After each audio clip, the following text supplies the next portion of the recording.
Hello viewers, আসসালামু আলাইকুম। রান্না করেছি শীতকালীন সবজি দিয়ে ভুনা খিচুড়ি। আর এই খিচুড়িটা খেতে কিন্তু ভীষণ মজা হয়েছে। আমার মতো যারা খিচুড়ি পছন্দ করেন তাদের জন্য এই খাবারটি হবে পারফেক্ট একটি খাবার। এটি সকালের নাস্তা বা দুপুরের জন্য খুবই ভালো একটি রেসিপি। তো আমি কিভাবে করেছি সেটাই আপনাদের সাথে শেয়ার করছি। ভিডিওটি ভালো লাগলে অবশ্যই লাইক, কমেন্ট এবং শেয়ার করতে ভুলবেন না। প্রথমে এখানে একটি কড়াই বসিয়ে দিয়েছি, তারপর এখানে হাফ কাপ পরিমাণ সয়াবিন তেল দিয়েছি। এখন তেলটা একটু হালকা গরম হওয়ার পর এখানে আস্ত গরম মশলা দিয়ে দিচ্ছি। এখানে 3টা তেজপাতা দিয়েছি, 2 টুকরো দারচিনি আর 3-4টা এলাচ দিয়েছি। তারপর হাফ কাপ পরিমাণ পেঁয়াজ কুচি দিয়েছি। পেঁয়াজটা একটু হালকা বাদামি করে ভেজে নিয়েছি। এখন এখানে বাটা মশলা দিয়ে দিচ্ছি। এখানে আমি 1.5 টেবিল চামচ রসুন বাটা দিয়েছি, 1.5 টেবিল চামচ আদা বাটা দিয়েছি। এখন মশলাটা একটু নেড়ে নিব। তারপর এখানে আমি স্বাদ মতো লবণ দিয়ে দিচ্ছি। এখন এখানে আমি 1 টেবিল চামচ হলুদের গুঁড়া দিয়েছি, হাফ টেবিল চামচ ধনিয়ার গুঁড়া দিয়েছি, হাফ টেবিল চামচ মরিচের গুঁড়া দিয়েছি। এখন একটু মশলাটা নেড়ে নিব। আর এই মশলাটা আমি 5 থেকে 7 মিনিটের জন্য ভালো করে কষিয়ে নিব। এই তো দেখুন মশলাটা খুব ভালো করে কষানো হয়ে গেছে। এখন আমার হাতের কাছে যেসব শীতকালীন সবজিগুলো ছিল আমি সেগুলোই দেওয়ার চেষ্টা করেছি। এখানে আমি বাঁধাকপি দিয়েছি, আলু দিয়েছি, গাজর দিয়েছি, পেঁয়াজ কলি দিয়েছি। আপনারা আপনাদের পছন্দ মতো সবজি দিয়ে নেবেন শীতকালীন। তো এই তো এখন সবজিটা নেড়ে আমি এখন ঢাকনা দিয়ে ঢেকে দিলাম 5 মিনিটের জন্য। 5 মিনিট পর দেখুন সবজিটা একটু হালকা নরম হয়ে আসতেছে। এই পর্যায়ে আমি এখন আবার নেড়ে দিব। তারপর এখানে আমি আগে থেকেই পোলার চাল আর ডাল ভালো করে ধুয়ে রেখেছিলাম, এখন দিয়ে দিচ্ছি।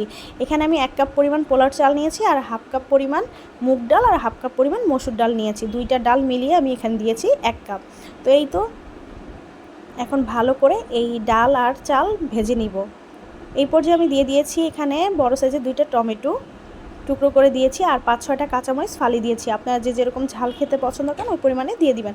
তবে এই সবজি খিচুড়িটা একটু ঝাল হলেই ভালো লাগে। এই তো দেখুন আমার সবজি খিচুড়িটা ভালো করে ভাজা হয়ে গেছে, চাল আর ডাল। এখন নেড়ে নিচ্ছি। ঢাকনা দিয়ে ঢেকে দিয়েছিলাম 5 মিনিটের জন্য।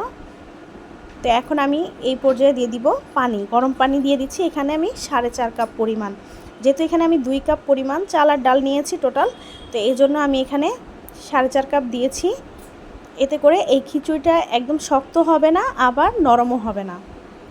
এখন আমি এটা ঢাকনা দিয়ে ঢেকে দিব 15 মিনিটের জন্য।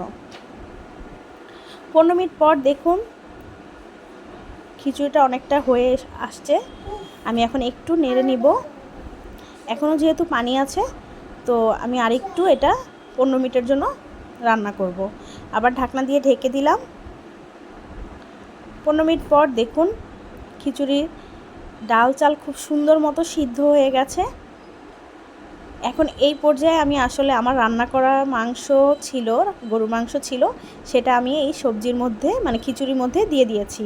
এতে করে এটার টেস্টটা খুব ভালো হয়। আপনাদের কাছে যদি রান্না করা থাকে তাহলে দিবেন, তাহলে খুবই মজা হবে। আর যদি না থাকে তাহলে কোনো সমস্যা নেই। এখন আমি এখানে বেশ খানিকটা ধনিয়া পাতা দিয়ে দিয়েছি। আবার এটা আমি ভালো করে নেড়ে নিচ্ছি। আর চুলার ফ্লেমটা কিন্তু অবশ্যই মিডিয়াম রেখেই রান্না করতে হবে। এই তো দেখুন সবজি খিচুড়িটা তৈরি হয়ে গেছে। এখন আমি লাস্ট স্টেপে এখানে আমি 2 টেবিল চামচের মতো ঘি দিয়ে দিচ্ছি। এই ঘিটার ফ্লেভারের কারণে আসলে এই খিচুড়িটা খেতে খুবই দারুণ হয়।